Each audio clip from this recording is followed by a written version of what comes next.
Hi, everybody. This is Le'Ann Milinder. I'm the state director in New Hampshire for IPPI. I want to thank you all for listening to this webinar. We have quite a few updates on the coronavirus situation, so I'm glad you're listening in. I wanted to start with a question. How are you? You know, when I ask a friend of mine, how are you? She says to me, Le'Ann, I'm all the things. And right now, that's how I feel too. I'm all the things. I'm sad about the things that have been lost and the people who are suffering. I'm frustrated that I can't make this thing go away. I'm afraid about what might happen next. And I'm also really proud of everything that I'm seeing people doing to keep safe, to keep others safe, to help each other, our individuals, our families, employees, providers, all levels of the organization responding to help people be well and to keep our services going. And it's just incredible. And I'm awestruck by all of you and by what I see in the community out there, not just us, but our friends and neighbors, families, people staffing those supermarkets and making those deliveries and working in the warehouses and cooking our takeout food, and the teachers who've redone all their curriculum, and the nurses and the doctors who are risking their lives to save people. I'm just awestruck. And I'm really all the things. And I'm guessing that a lot of you are feeling that way too. So I wanted to share a slide with you. This was shared by a colleague of mine, and I don't know who wrote it, so I can't give proper credit, but I wanted to read it to you. When you go out and see the empty streets, the empty stadiums, the empty train platforms, don't say to yourself, it looks like the end of the world. What you're seeing is love in action. What you're seeing in that negative space is how much we do care for each other, for our grandparents, for our immune-compromised brothers and sisters, for people we will never meet. People will lose their jobs over this. Some will lose their businesses, and some will lose their lives. All the more reason to take a moment when you're out on your walk or on your way to the store or just watching the news to look into the emptiness and marvel at all of the love. Let it fill and sustain you. It isn't the end of the world. It's the most remarkable act of global solidarity we may ever witness. We're living in a profound and challenging time, and all of us here at IPPI need to stay in touch and learn what's going on. And so that's part of what this webinar is about. So let me just give you a situation update. As we said last time in our seminar, in our webinar, it's a rapidly evolving situation. In December of 2019, a few patients in one country. And now 1.2 million cases worldwide, 337,000 in the US as of this morning. And this map from the New York Times this morning shows county by county the highest risk for emerging epidemic in that area. And you can see that everywhere that we work is high risk or in the midst of an epidemic of COVID-19. So what are we doing? Our senior leadership team is continuing to meet regularly to assess the situation and make proactive decisions, trying to stay ahead of this. Monitoring public health and CDC updates to ensure we have the latest guidance and to follow it. We have detailed emergency plans that we're updating all the time to ensure continuity of our services and to reduce the risk to everyone in the IPPI community. And in each state, there's a team for coordinating our response to this virus. And you have an important role to play. Every one of us does. As I just said, there's wide community transmission throughout all the communities where we operate. But we still have the opportunity to reduce the impact of COVID-19 on the individuals we support, our families, and our communities. We can do this, and we will do it together. Your efforts are already paying off. No individual served at IPPI has received a confirmed diagnosis of COVID-19 as of 4/6/20. We have some people who are sick, who are under investigation, but there are no confirmed cases amongst the people that we serve. We have a few individuals who are our employees or providers who have been confirmed, and everybody who's been exposed has been notified. People are appropriately in quarantine, and those folks are now isolated. So you guys have done a really good job to make this spread as slow as possible within our community. Everybody is working together and responding quickly and with flexibility to an ever-changing landscape. And what you do today will make all the difference. We have a huge responsibility because we are the biggest risk to the individuals we support. For many of them, we are their only point of contact with the outside world right now. Employees and providers who are accessing the community are the main mechanism by which individuals we serve can become ill. So as you move through your day, consider the ways you can reduce your risk of coming into contact with the virus, because you are also the strongest line of defense for the individuals that we support and for each other. Screening prior to entry. This is a really important piece of our preventative measures, and this is everyone. All individuals should be screened prior to entering any program or office. And this includes employees, providers, individuals we serve, or any external person who's coming into any program, home, office. What does this mean to be screened? It means that that person needs to have no temperature, no fever, no symptoms. They should be feeling well. They should have had no exposures to people with COVID-19 and no one in their household experiencing symptoms, and no travel within the last 14 days. Don't let people come into your home or into a program if they can't pass this screening. And obviously, and importantly, screen yourself before coming to work. If you don't pass these, you should not come to work. This is really important. This will help us prevent COVID-19 from entering into any service, program, or home.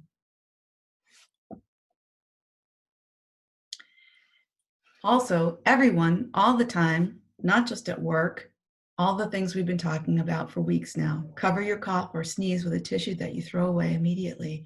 Wash your hands all the time. Every time you leave an environment, every time you enter an environment, every time you touch something that has just come into your possession, anytime you sneeze or cough on your hands, anytime someone sneezes or coughs on you. Don't touch your face. Your face is how the virus gets into your body. That virus on your hands, if you touch your face, comes in through the mucous membranes of your mouth, your nose, or your eyes. So don't touch your face. Clean surfaces, your cars, and any items that you bring home. Everything you touch. Stay home. This is not the time to be going out of your house if you do not need to. Come to work as an essential worker, but don't go visiting and don't go shopping unless you have no food. Don't go to the pharmacy unless you have no meds. Stay home, save a life. Use social distancing anytime you're around other people, and that means staying 6 feet apart. Now we know that the people that we support sometimes need physical assistance for personal care or dressing, eating. And when you have to be near them, we want to make sure that we're doing all of the other things that we can do to prevent the spread of virus. And when you don't have to be doing those essential tasks, make sure that you stay 6 feet apart. And we ask that you do this 24/7, not just when you're at work. And please tell everyone you know and everyone in your household that they should do these things. Make sure you keep programs and homes stocked with needed supplies. It's very hard to keep everything clean and to keep everyone safe if you don't have enough supplies. Let us know if you can't find sources for these things, and we are all working on this. We'll help.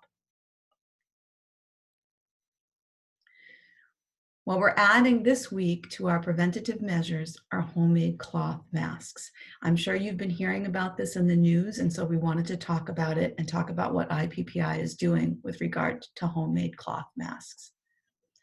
First of all, what good are they? They can do some important things. Cloth masks protect people around you if you're sick.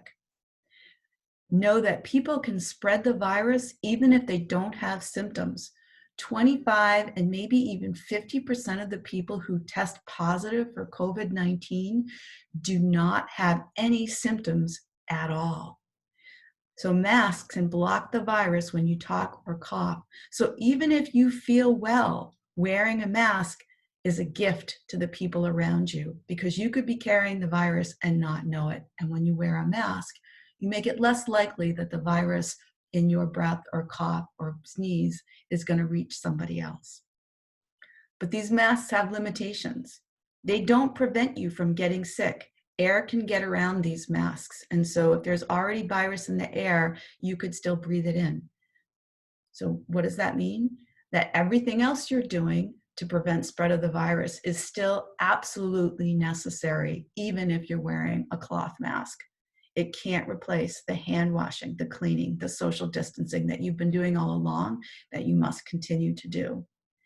And in fact, a mask can increase your risk if you don't keep it clean. So we'll talk next about how to use your mask, but it's really important to know that a mask that's dirty or that's come in contact with virus can pose more risk. So please follow the guidelines when you use a mask. And of course, if you are sick, you still need to stay home. Don't go out with a mask. So we are working on a supply of homemade cloth masks for all employees and home providers. And we are currently recommending that you wear a homemade cloth mask when in close contact with supported individuals and in public. Once we have a supply for everybody, homemade cloth masks will be required when you are providing IPPI services. We do not want you to wear medical, surgical, or N95 masks unless you are caring for someone with COVID-19. These masks are in critically short supply and they have to be reserved for people at the highest risk. So please do not use medical, surgical, or N95 masks for the purposes of preventing your spread to someone else. People with existing respiratory or cardiovascular disease should talk to a healthcare professional about whether a mask is suitable for them. This is really important. And people who cannot put on or take off their own masks should not wear them. So we may ask people, if we do have individuals we suspect of having COVID-19 who we provide services to, we may ask them to wear a mask to help prevent the spread, but we will not ask people who cannot put on or take off their own mask to wear them. And care should be taken anytime you're wearing a mask or a respirator, any kind of respiratory protection, to make sure that it's not harder to breathe when using the mask. Many of these masks have multiple layers of fabric because the more layers there are, the more protective they are, but we don't want it to be hard for you to breathe with the mask. So pay attention to that. So how to use them. First of all, consider making your own. Everything is in such short supply, and we are finding supplies for all of our employees and providers. But making your own is not difficult. There are patterns at IPPI.org. Some involve sewing, but some don't. You can make a mask with a bandana and some hair ties. It's very simple to do. So we encourage you to use materials that you already have at home or that you can procure yourself to make multiple masks for yourself. There are specific guidelines for use. First of all, we always want to follow the CDC guidance, and what I'm telling you here today is consistent with the current guidance. We'll keep track of it as it changes. I'm sure it will be updated over time, and we'll let you know that, and you should be checking as well. So you should wash your mask in detergent and hot water and dry thoroughly before the first time you use it. Always put the same side of the mask towards your face. If it doesn't have two different fabrics, front and back, mark it so you know which is the side that goes towards your face. Don't touch the mask while you're wearing it. It's just the same as touching your face. And if the mask has been contaminated, when you touch it, that virus is now on your hands. So don't touch it. Touch only the straps when you are removing the mask, and wash your hands immediately afterwards. So take it off. Know that Okay, I might have touched it, so I have to wash my hands right now. Do not share masks. And after you remove your mask, wash it and don't reuse it until it's been rewashed in detergent and hot water and dried thoroughly. If you can't wash it right away, put it in a container so that it doesn't contaminate anything. So if you do start to feel sick, let's talk about the symptoms of COVID-19. It's more complicated than what we described in the last webinar. The guidance that the CDC provided was that fever, cough, and shortness of breath were the primary symptoms. But as we've learned more about COVID-19, there are a wide array of symptoms that people experience, or maybe no symptoms at all. And these symptoms overlap with flu, cold, and allergies. So the good news is don't panic if you have these symptoms. It could just be flu, cold, or allergies. On the other hand, we can't really tell. You're not going to be able to tell yourself whether you are at risk for COVID-19. So don't diagnose yourself. If you feel sick, call your doctor. If you think you have been exposed to COVID-19 or you develop a fever and symptoms of respiratory illness, call your healthcare provider right away. Call IPPI. If you are an employee, don't come to work and call your supervisor.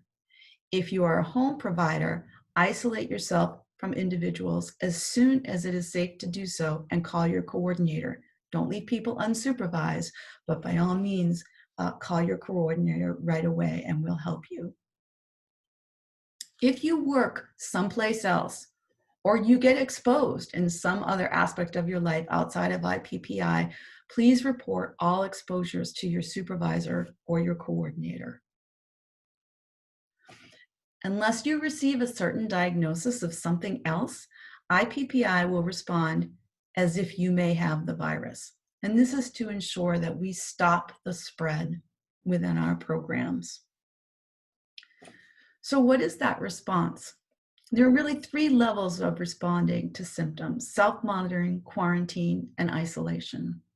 The lowest level is self-monitoring, checking your temperature, watching for symptoms, and reporting promptly if you have any symptoms. Everyone should be doing self-monitoring now, all the time. COVID-19 is widespread in our communities, and at any time, we could become infected. So self-monitoring is something we should all be doing every day. And it's something that we have to do as part of our assessment before we enter any program. As part of our screening is to check for symptoms. So this is every day. The next level is quarantine. And quarantine happens when you have contact or are exposed to someone who has known or suspected COVID-19. So that starts a quarantine. And quarantine means you stay home and away from other people who have not been exposed. So if your whole family has been exposed, then you stay home in contact with your whole family. But if you are the only one exposed in your household, you should stay home, but you should stay away from other family members. Quarantine ends after 14 days from the exposure if no symptoms have occurred. So if you've been 14 days since you were exposed to the person who had known or suspected COVID-19 and you have no symptoms, then your quarantine's up and you can come back. If that person who was suspected to have COVID-19 subsequently tests negative, then your quarantine is up. Isolation begins when your symptoms start. So as soon as you have any kind of symptoms of COVID-19, isolation begins. You stay in your bedroom, leave only to use the bathroom. And in some households, you might be in a different room than your bedroom. If you share your room with someone, you want a room by yourself that you leave only to use the bathroom. Follow the CDC guidelines for use of PPE, that's personal protective equipment, and for cleaning. And isolation will end 3 days after the last symptom that you have and at least 7 days after your first symptom. So you need to be at least a week in isolation, and it will be at least 3 days after your last symptom. If you need to be isolated, we will review this with you. And if someone that we support needs to be isolated, we will obviously do quite a lot of training about this. We are still practicing social distancing. This is really, really critical. And we'll just review the parts of social distancing. Stay home unless it's essential to go out. I just can't say that enough. Stay 6 feet or more apart from other people. If you're shopping for food and medications, use the drive-through or the pickup if you possibly can. No handshakes, no hugs, no kissing. Wave instead. Wear a homemade cloth mask. Restrict visitors. This is really important. This is not the time for people to be visiting. This is not the time for you to go visiting other people. Don't go out unless you absolutely have to. Quarantine people who are exposed. Isolate people who are ill. Plan online events. Close buildings as we need to, and restrict your travel. Please do not travel. Contact between households, contact across towns and cities, contact across states just spreads the virus. Please don't do it. These measures are mandatory in all IPPI programs, but we expect social distancing 24/7. That's how you can best protect yourself, your family, your community, and all of us and the people we serve. If you haven't already, get the latest information on COVID-19 from Coronavirusgov. It's a great resource. It's really easy to use and navigate, and lots of good information for protecting yourself and your family is there. So what happens if an individual we support has COVID-19? We talked about this last time, but there's a couple more steps now. It's our goal to continue services with as little disruption as possible. We're going to follow all the guidance from the CDC and from government officials, but services may be canceled if someone is ill. So ABA in-home services or day services that were happening in individual circumstances may be canceled. If we support someone residentially and they are diagnosed with COVID-19, we're going to provide personal protective equipment to protect everybody in that setting. We're going to train you on how to use that PPE correctly. We'll give you instructions on how isolation should be implemented with that person, information about what symptoms or changes in their needs need to be reported or when to call 911. And we're going to give you additional support as needed for their medical care and for operation of the household. So things like food deliveries, supply deliveries, or anything else that you need. Depending on the circumstance, individuals who are sick may need to move to alternate locations. So here are some other steps that we're taking. We're communicating regularly, SCOM, social media, send word now if we have something urgent. We've been closing offices and programs as needed and reopening them when we can, reassigning employees when we can, opening alternative programs or homes. We've got everybody who can work remotely, working remotely. We've replaced all our in-person meetings with Skype meetings and conference calls. We've moved supervision and monitoring to Skype and other online applications. We are deep in planning for off-site quarantine and recovery of individuals should they become sick. And we are all busy creating online activities for individuals and families to keep them busy and engaged while at home. We really need your help with this. As the numbers increase, we may need to open these alternative sites that we're working on now. And we're going to seek volunteers to work in these locations. If you are willing to work in an alternative location with individuals who are sick or who are in quarantine, please contact your supervisor. We would really like to get a sense of who our willing workforce is for these settings. We're going to need your help over the next few weeks. There are other ways that you can help too. You can make homemade cloth masks for yourself and others, and I thank everybody who has worked on making those masks so far. We've received many, many very generous donations. You can work to find sources for protective equipment, for hand sanitizer and other in-kind donations. And again, I thank everybody who's worked on these. We've had many people working hard to find donations for us and giving them to us, and it really makes a big difference. You can share your ideas for home activities and online activities. We're getting some great ideas and some really fun things going on. We'll put them on the website. We'll share them with each other, and it makes a big difference in people's lives to have good stuff to do during the day. So if you have an idea, please share it with us. And of course, support each other. It's so important right now for us to be working together. Please take care of yourself and those around you. This is a really, really stressful time. And there are some things that we can do to help ourselves during all of this stress and anxiety. And these are all really proven things that have been shown to help people. One is gratitude. There's so many scary things going on, but there's also lots of positive moments that happen during the day. And I hope you'll pause and reflect and breathe and be grateful when they happen. So whether it's, playing with your kids or with your pets, or a beautiful blue sky on a sunny day, or somebody finally into doing something independently that you've been teaching them, or the big things like being grateful for your family and your friends and your colleagues and your health.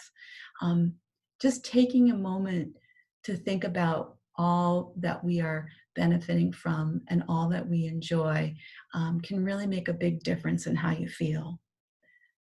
A second thing is routine. All of our routines have been really disrupted, and it's important for all of us and the people that we support to have predictable times for sleeping and eating and activities that are important to them, to have new routines that they can count on. And all of us need choices throughout our day of things that we like and enjoy, and choices about when to do things that are more challenging for us. Everybody needs choice and control. So let's build new routines for ourselves and the people that we support that emphasize choice and control. We control very little that happens outside our homes right now, but within our programs, we can create choice and control for folks. Exercise. Exercise is so good for you physically, emotionally, and cognitively that I urge you to have some form of exercise every day. And it can be walking the dog or taking a walk or hiking, or if you have a yard, playing games in the yard. But it can be inside too, just stretching or doing yoga. Or if you don't like anything that sounds like exercise, how about a dance party or a scavenger hunt while you go and all search for things around the house? Any form of movement that you can incorporate into your day is really, really good and will help you feel better. And finally, connection. We're cut off from a lot of people that we care about, and so it's really important to stay connected as best we can. In your home, the people around you in your household and in your programs, pay attention to them and give them your full attention. It's really easy right now to be incredibly distracted by everything that's going on. So when they're talking and they need you, be there for them. Be there with your full attention, and don't hesitate to ask other people for what you need too. If you need help, if you need a moment, if you need support, say, hey, I need you right now, and get people's attention. Call people, check on them, talk to them, go online, have Skype meetups, have Skype dinners, have Skype parties, enjoy those Skype choirs that are going on. Stay in touch with people. And don't forget snail mail. Let's revive the art of letter writing and send each other wonderful things in the mail, cards and letters. It can really brighten people's day, and mail is very low risk. We're going to be offering webinars and support groups. We have IPPI clinicians who are here to help. We're going to have trainings for managers, employees, and providers. Support groups are starting on Wednesday for all who are interested. So we have a schedule.